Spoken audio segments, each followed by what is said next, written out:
Thomas and Percy are good friends, but sometimes Percy teases Thomas about being frightened. He doesn't like that at all. One evening he was dozing happily, but Percy wanted to talk. "Wake up, Thomas. Are you dreaming about the time you thought I was a ghost?" "Certainly not.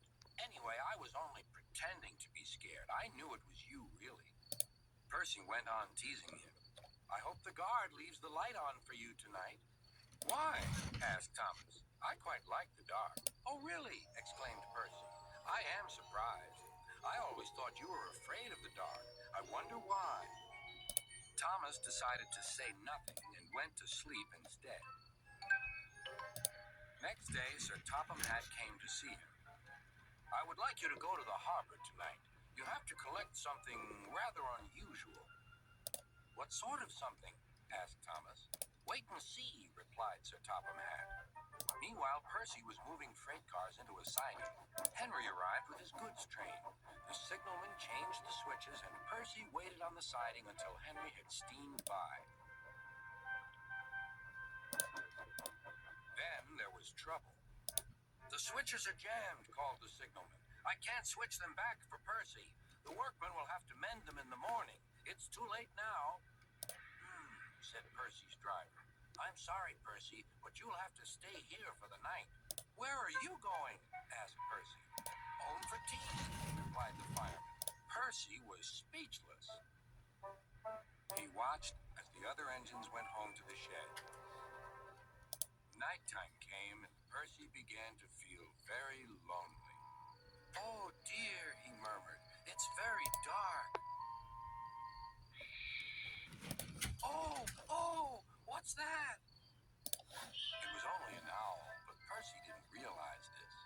"Oh, I wish Thomas were here too," he sighed. Thomas was waiting for his mysterious load at the harbor. Suddenly, there it was.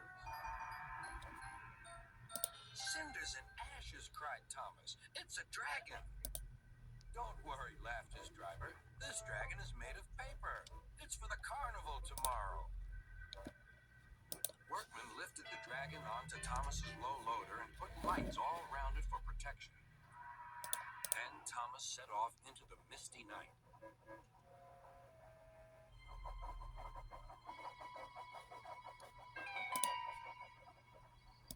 Percy was asleep on his siding and had no idea that Thomas was approaching him.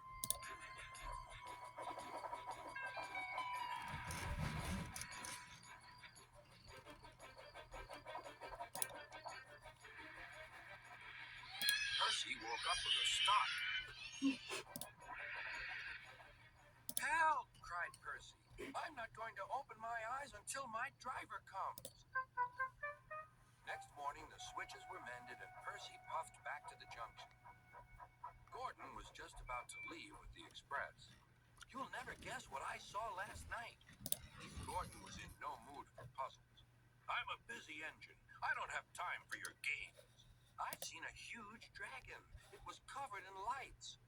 Gordon snorted. "You've been in the sun too long. Your dome has cracked." When the other engines heard the news, they laughed too. "Look out, Percy," chuckled James, "or the dragon may gobble you up." "No one believes me," huffed Percy. Maybe I did imagine the dragon after all. But Percy soon found out that he hadn't. "Help! Save me!" cried Percy. "It's all right," whistled Thomas, and he explained about the carnival. "By the way, how was your night out?" Percy decided to tell Thomas the truth.